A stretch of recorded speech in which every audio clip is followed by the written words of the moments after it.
कुछ देर हम झील के किनारे वाले बाग में घूमते रहे। मालिनी की आंखों में बार बार आंसू आ रहे थे। मैं अब इस मुसीबत से पीछा छुड़ाना चाहता था। बड़ी मुश्किल से इसे गाड़ी में बिठाकर इसके घर की तरफ रवाना किया और ख़ुद एक फर्म के मैनेजर से मिलने का बहाना बनाकर दूसरी तरफ चल दिया। बूंदाबांदी रुक गई थी। मौसम खुशगवार था। ठंडी ठंडी खुशबूदार हवा चल रही थी। फुटपाथ पर नारियल बिक रहे थे। मंदिर के अकब में आकर मैंने टैक्सी ली और वापस अपने होटल आ गया। होटल में दाखिल होते वक्त मैं बार बार इस तरह मुंह खोल खोल कर जुमाइयाँ ले रहा था कि कोई मेरी असल शक्ल ना पहचान सके।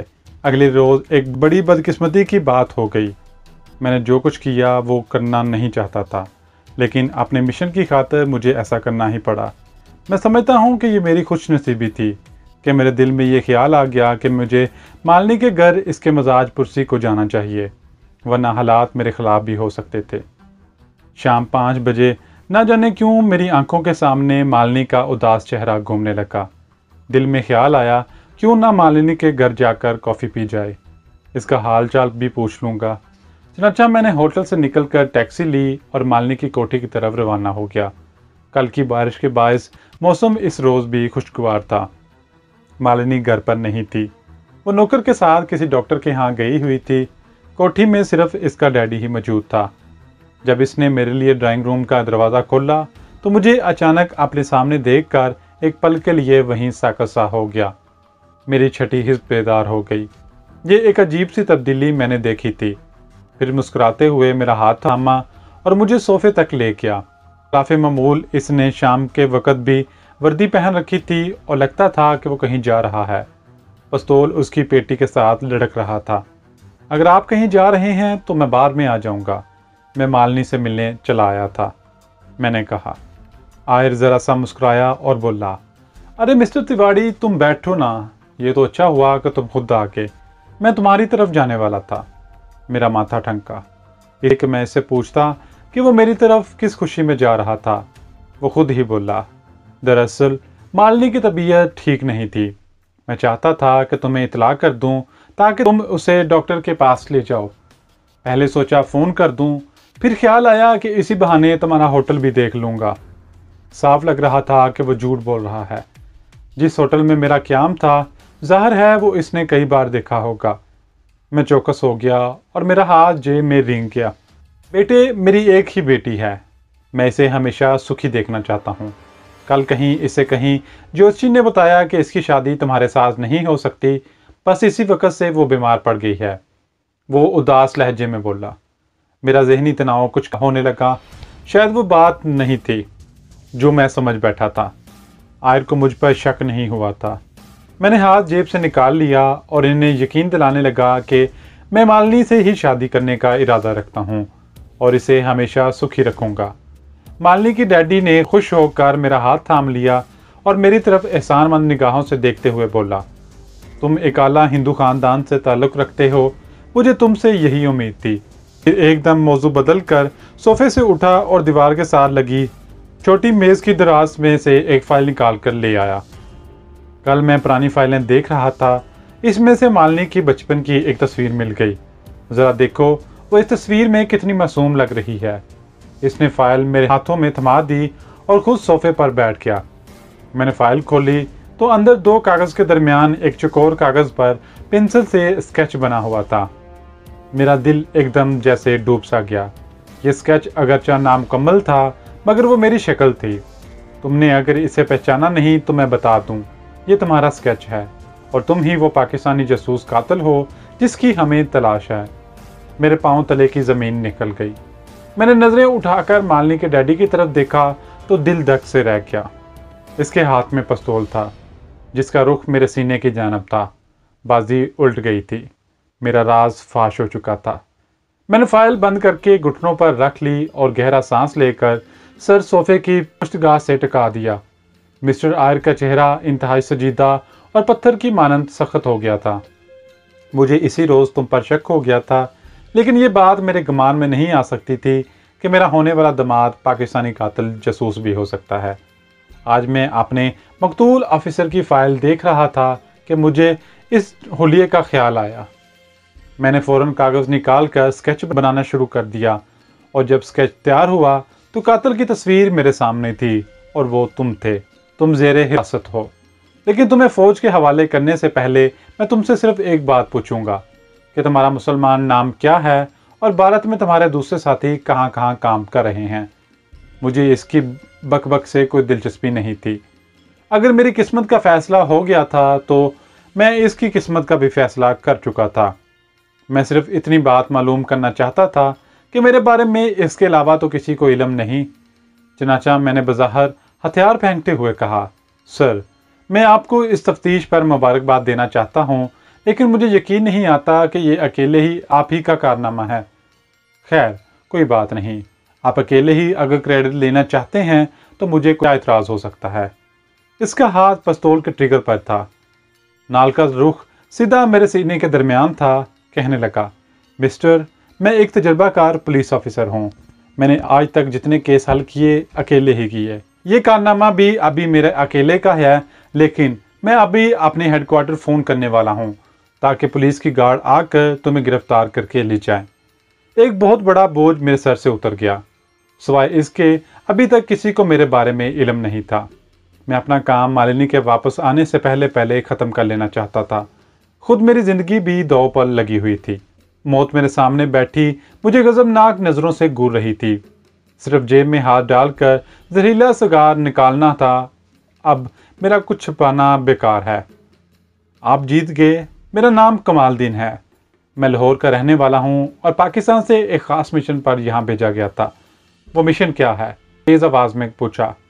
मैंने अपने माथे पर बेकरारी से हाथ फेरा और कहा, अगर आप इजाज़त दें तो मैं सिगार के 2-3 कश लगा लूँ, फिर मैं आपको सब कुछ बता दूंगा। आय ने इस बात में सर हिलाकर मुझे इजाज़त दे दी। मैंने फाइल घुटनों से हटाकर सोफे पर रख दी और बाईं जेब में हाथ डालकर सिगार निकाल लिया। इसने पिस्तौल ज़रा ऊपर उठाकर कहा, मुझे दिखाओ ये सिगार। मैंने सिगार उसको दे दिया, लेकिन इस अंदाज से पकड़ाया कि इसका सीधा रुख इसकी जानब रहा ताकि अगर बेख्याल में इसका हाथ सिगार के खुफिया बटन पर पड़ जाए तो जहरीली फवार निकल कर इसके मुंह पर पड़े। इसने सिगार बाईं हाथ में लेकर सूंघा, घुमा फिरा कर गौर से देखा, फिर इसे अपने करीब तपाई पर रख दिया और बोला, मैं तुम्हें सिगार पीने की इजाज़त नहीं दे सकता। मुमकिन है इसमें जहर हो और तुम खुदकुशी कर लो। एक लम्हे के लिए मुझे अपने आप पर इस बेबस अलादीन का गुमान हुआ, इसका तिलस्मी चिराग इसे छिन गया हो। मेरे जहन में अंधेरा सा छा गया। बाजी मेरे हाथ से निकल गई थी। मालिनी और इसका नौकर भी किसी वक्त आ सकते थे। अपनी जगह से हरकत ना करना, मैं फ़ोन करके स्क्वाड तलब कर रहा हूँ। यह कहकर वो जैसे ही सोफे से उठा, मैंने बैठे बैठे ज़रा सा पीछे होकर दोनों पाँव जोड़कर एक भरपूर ठोकर उसके हाथ पर मारी। पिस्तौल इसके हाथ से गिर गया।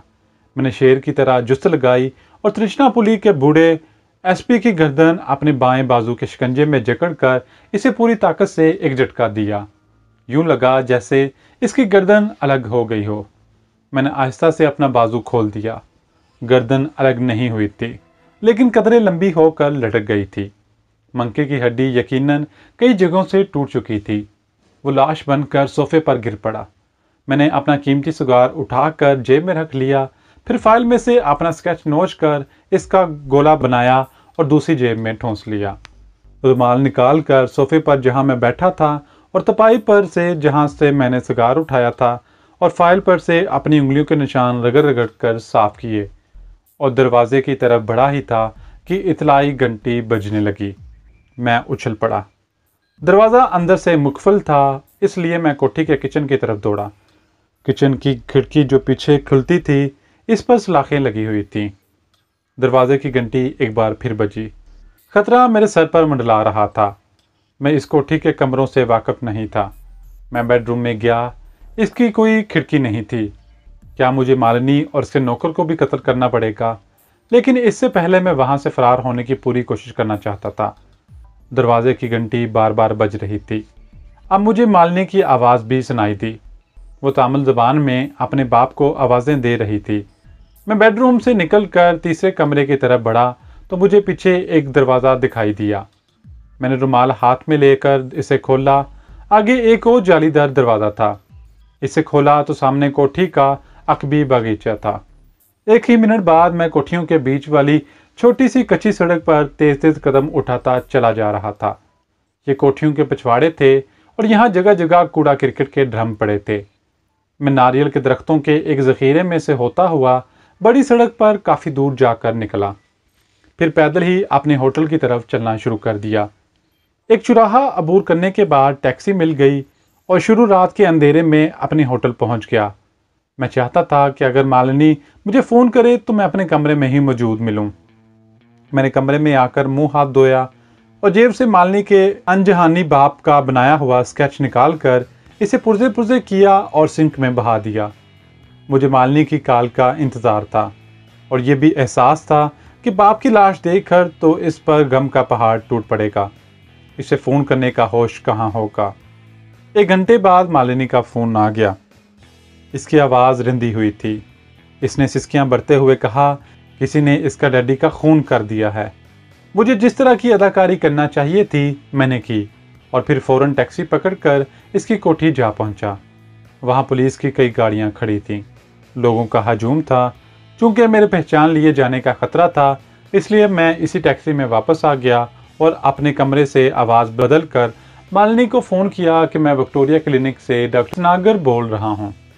मिस्टर राजा राम तिवारी को हादसा पेश आ गया है। इनके सर पर गहरी चोट आई है। इनसे बात नहीं हो रही थी, मगर इन्होंने हमें आपका फ़ोन नंबर देकर ताकीद की है कि आपको इतला दे दें। मालिनी ने परेशानी से पूछा, अब वो कहाँ हैं? मैंने इसी आवाज़ में कहा, इनके किसी फर्म का एक मैनेजर आकर इन्हें अपनी कोठी में ले गया है। ये कहकर मैंने फ़ोन बंद कर दिया। 2 रोज़ बाद मैंने अपने सर पर पट्टी बांधी और सुबह सुबह मालिनी के कोठी पहुंच गया। मालिनी मुझे देखते ही फरते गम से रोने लगी।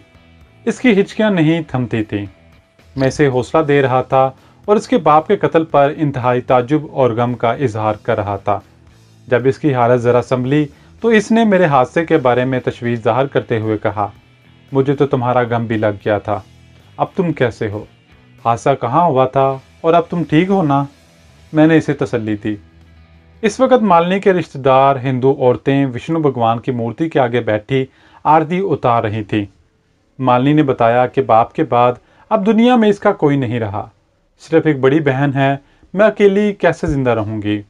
मैंने इसे तसल्ली दी और कहा कि मैं बहुत जल्द इसको अपने पास ले आऊँगा। मैंने इसे थोड़ा सा करेदा और पूछा कि पुलिस का इसके बाप के कत्ल के बारे में क्या ख्याल है। वो साड़ी के पल्लू से आंसू पोंछ कर बोली, पुलिस के एएसपी भटनागर आचार्य का ख्याल है कि ये इसी पाकिस्तानी जासूस का काम है जो इससे पहले सीआईडी के ऑफिसर को हलाक कर चुका है। क्योंकि मेरे डैडी इस पाकिस्तानी जासूस की गिरफ्तारी के सिलसिले में इंतहाई सरगर्मी दिखा रहे थे। काश मुझे वो राक्षस मिल जाए, मैं इसका खून पी जाऊं। मैंने कहा। फिर मेरे पूछने पर कि पुलिस कातिल के खिलाफ कोई सुराग मिला है, इसने नफ़ी में सर हिला दिया। अब कुछ लोगों की आमद शुरू हो गई थी, इसलिए मैंने सर में दर्द का बहाना किया और अगले रोज़ मिलने का वादा करके उठा तो इसने मेरा हाथ थाम लिया और कोठी के बरामदे में आकर कहने लगी, तुम भी मुझे छोड़कर तो नहीं चले जाओगे? मैं इसे इत्मीनान दिलाकर वापस आ गया। तृष्णापुली से दिल्ली की जानब कोच करने में अब सिर्फ 2 रोज़ बाकी रह गए थे। मैं एक एक दिन गिन रहा था। मालिनी तन्हाई की शदीद एहसास में मुब्तला थी। सुबह शाम इसके फ़ोन आते, किसी वक्त वो खुद गाड़ी लेकर मेरे होटल पहुंच जाती।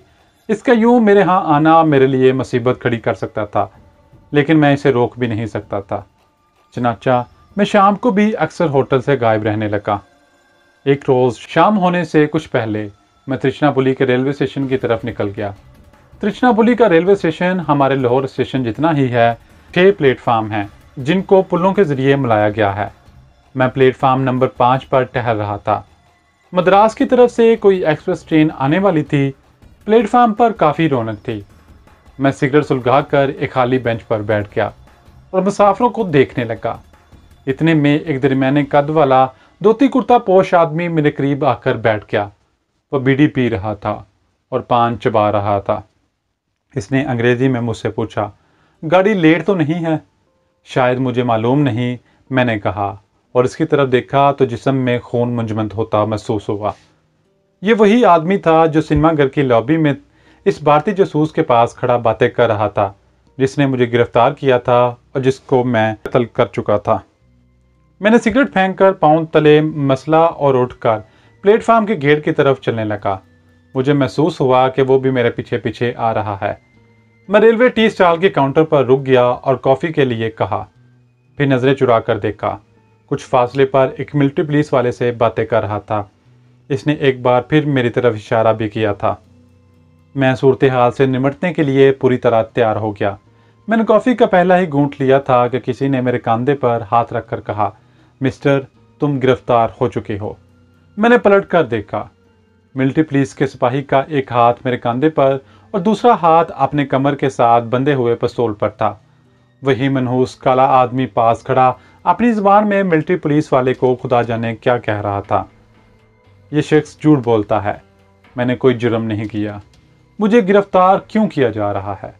ये कहकर मैं एक तरफ चलने वाला ही था कि फौजी ने पिस्तौल निकाल लिया।